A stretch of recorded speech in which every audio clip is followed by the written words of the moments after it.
どうも、神様です。私、ペットの餌用に結構ミルワームを飼育してるんですけども、ミルワームね、ずっと置いとくと、さなぎになってくるんですよ。これね、結構さなぎができてきてしまいました。ミルワームは茶色米のゴミムシダマシという甲虫の幼虫でして、成虫はこんな感じなんですね。成虫になりますと、お尻からね、変な匂いを出すんですよね。それで餌としての価値がほとんどなくなってしまうんです。なのでね、ミルワームはもうさなぎのうちに処理してしまわないといけません。鉄は熱いうちに打てという言葉がありますよね。物事は何でももう早いうちにやっちゃった方がいいと。それと同じで、ミルワームはさなぎのうちに食えということわざがあるんですよ。まあ私が作ったことわざなんですけどね。ミルワームはさなぎのうちに食べてしまいなさいということわざですね。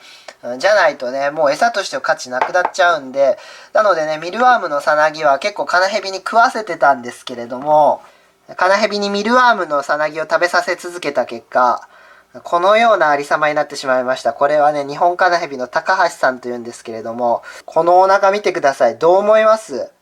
ほら、もうボッテボテですよね。ミルワームのさなぎって結構脂肪分多いんでね、太りやすいんですよね。それで、他の子もね、結構太ってきちゃって、高橋さんに至ってはこのようにもう豚のように、こういう太ってしまいました。で、ミルワームは栄養偏るんで、ミルワームばっかり食べさせ続けるのは良くないんですよ。なのでね、今回は、この結構溜まってきたミルワームのさなぎ、カナヘビではなくて、この私が直々に処理しようと思います。処理するというのは、イコール食べるということですね。今日は私がこのたまりにたまったミルワームのさなぎを全部食べます。それではまずは、このミルワームのさなぎを洗います。水で入念に洗います。結構ゴミがついてますからね、しっかり洗いますよ。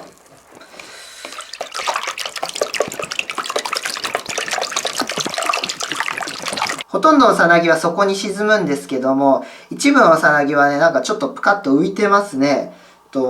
浮いとるやつはこれ、死んどんのかな？死んで乾燥して軽くなって浮いとんのかな？ほら、あれとか完全に浮かんでるけど、あれはもう死んどんのかな？まあいいけど。どっちにしろ食べますけどね。はい、綺麗になりました。見てください。これ。プリップリ。プリップリですよ、これ。うわー、なんかちょっとずっと見とったらうまそうに見えてきた。でもうまいでしょ。だってミールワームってね、ミールワームってね、餌ワーム、食事ワームってことですから、要はこれ食い物なんですよね。ですから、美味しいはずですよ。それではどうしようかな、これは。油で揚げるか。あっちんちんの油で。あっちんちんの約500度ぐらいの油で揚げましょうか。よし、油でカラッと揚げちゃいましょう。今回はね、冷凍はしないでおきましょうか。ちょっと時間かかるんで、もうお腹空いたんで、ちょっとおやつ食べたいんですよね、早めに。早急におやつ食べたいんで、今回は冷凍して閉めずにそのまま油の中に投入します。ごめんね。それでは油を注入。こんでいいかな？こんなもんで一緒。それでは、ファイヤー！そろそろいけるんちゃうか。おー、熱い熱い熱い熱い熱い。めっちゃ熱い。これはね、この油の温度は体感で500度ぐらいですね。絶対温度で。ということは、セルシウス温度に直すと、だいたい約227度程度ということですね。それでは、この絶対温度で約500度、セルシウス温度で約227度の油の中に、この大量のさなぎ、ミルワームのさなぎぶち込んでいきましょう。それでは投下しますよ。うわうわうわやばいやばいやばいやばいうわうわやばいやばいやばい。うわ、すごいすごいすごい。めっちゃ弾けとる中身。やばい。いっぺんに弾けたけど、うわうわうわ、すごいすごいすごい。油も弾けるし、中身がさ、ほら、ポップコーンみたいに弾けとるって。やべえ。うわー、えぐ。だってほら、見て。見て。すごい、もう、原型とどめてないよ。すごいよ、もうビフォーアフターでさ、まだ生きとるさなぎと見比べてみようか。皆さん、これがビフォーですよ。で、アフターこれ。すごくない？やばない？じゃあ落としてみるよ。一瞬で広がるから。ほい。ほら。ほい。ほら。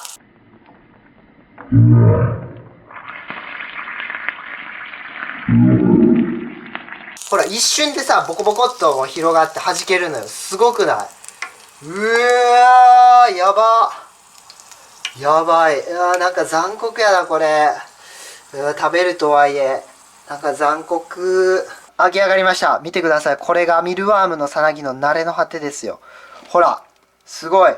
めっちゃ変形しとる。ビフォーアフターで並べてみました。右側が揚げる前の姿。そして左側が揚げた後の姿です。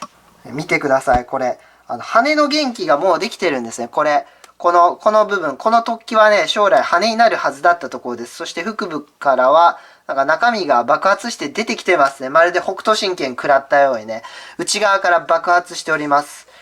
そしてこれ触覚だな。そして頭と。生きてるさなぎの時はこう頭部がこう折れ曲がってうつむいたような状態になってるんですけれども、上げるとね、それがムクムクムクっと起き上がって、全体的に体が伸びますね。中からこの爆発して膨張して伸びるんですね。そして、この羽の元気も、ニュッと開くわけです。羽が開くわけですよ。ピュッとね。すごいね。これがミルワームのさなぎですよ。これだけ出されて、これ何でしょうって言われても多分みんなわからんよ。とりあえず、まあ虫やったことはわかるやろうけども、これがミルワームですって言われても、にわかには信じられんでしょう。ちょっと早速ね、一匹食べてみましょう。こいつから食べようか。とりあえずこいつから行きましょうか。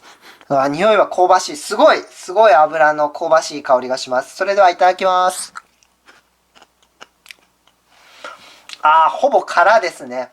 なんやろうな、川エビの素揚げみたいな感じ。これ塩振ったらうまいんじゃない？ちょっと塩振ろっか。ドイツの岩塩を軽く振ります。さささささーっと。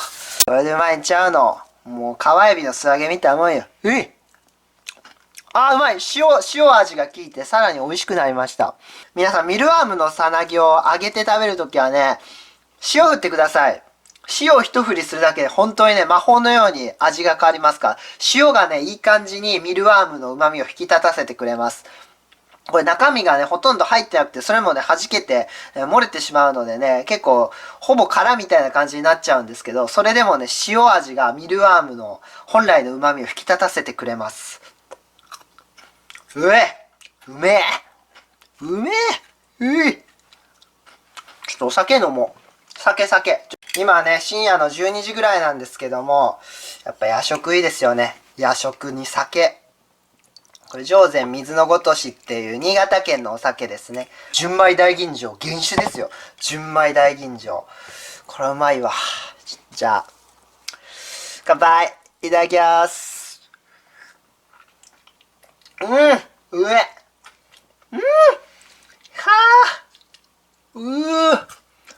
やっぱね、こうやってして命は有効活用しなきゃダメですよ。成虫になったらね、もう、誰も食べなくなっちゃうんで、カナヘビも食べないし、もちろん私も食べたくありませんし、アサシンバグは食べるかな。アサシンバグはもしかしたら食べるかもしれんけど、ただまあ好みはせんやろうな。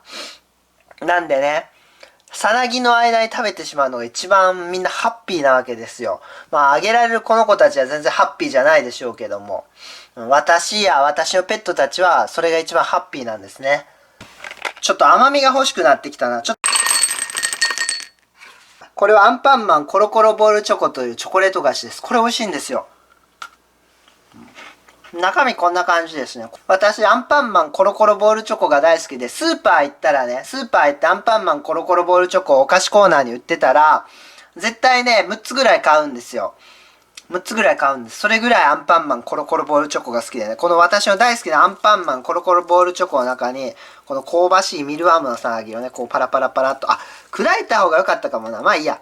こうやってしてね、入れましょう。ちょっと待って、やっぱ砕こう。こう粉にしよう。この揚げたやつをこう粉にして、ちょっと砕こう。ちょっと砕いて入れる。そして、もうそのままね、このミルワームのさなぎ砕いた手で、うわ、油まみれになった。食べる。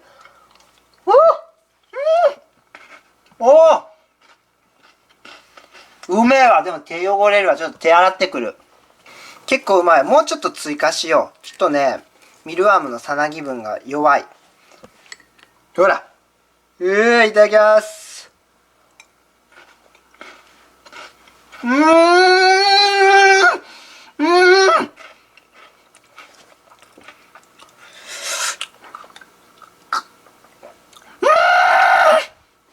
犯罪的これ。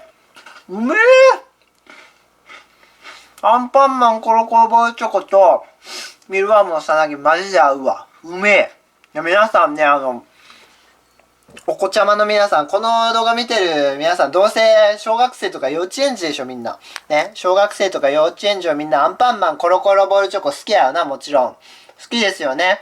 皆さんね、アンパンマンコロコロボールチョコには、ミルワームのさなぎの素揚げを入れるといいですよ。それ塩でね、ちゃんと塩で味付けてくださいね。軽く塩振って。塩で軽く味をつけた上で、このアンパンマンコロコロボールチョコの中に投入して、アンパンマンコロコロボールチョコと一緒に食べると、もうめちゃくちゃうまい。うん。あ、でもね、お酒は20歳になってからにしてくださいね。お酒は皆さん飲んじゃダメですよ。20歳になるまでは。20歳になるまで我慢して。やばいわ、この組み合わせ。これ悪魔の発明やわ。誰やこれ考えたの。俺か。わしやわ。ミルワームのさなぎに足りない甘みをアンパンマンコロコロボールチョコが補ってくれます。そして、ミルワームはどうしてもね、中身が少ないんで、その、ボリューミーさをアンパンマンコロコロボールチョコの中に、包まれてるビスケット、クッキーが補ってくれます。最高の組み合わせこれ。皆さん、幸せはね、スーパーとホームセンターで手に入ります。このミルワーム、ホームセンターで買ってきたものなんですよ。ホームセンターのペットコーナーで、ペットフードとか売ってるじゃないですか。その中にね、ミルワームも生きたまま売られてるわけですよ。そのミルワームを買ってきて、で、それをほっといたらさなぎになりますんでね、そのさなぎを素揚げにして、それで塩味つけて、で、スーパーで買ってきたアンパンマンコロコロボールチョコと一緒に合わせて食べると、もう、天国です。ヘブンですね、これ。いや、みんな勉強になったね。今回本当に勉強になったわ。ミルワームのさなぎを絶対温度で約500度、セルシウス温度で約227度の油の中に放り込みましたらね、もう中身がこうやって弾けてすごい格好になるわけですよ。そして、香ばしくて美味しいわけです。塩味をつけてあげるとミルワーム本来の美味しさが引き立ちます。そこにアンパンマンコロコロボールチョコをプラスすることによって、もうね、皆さん簡単に天国行けますから。本当にね、皆さん薬物はダメですよ。薬物はダメ絶対。もう薬物なんてやるぐらいだったら、アンパンマンコロコロボールチョコとミルワームのさなぎの素揚げを混ぜて食べなさい。それでいいや。それでもう嫌なこと全部忘れられるから。ほんと天国に行ったような気分を味わえますからね。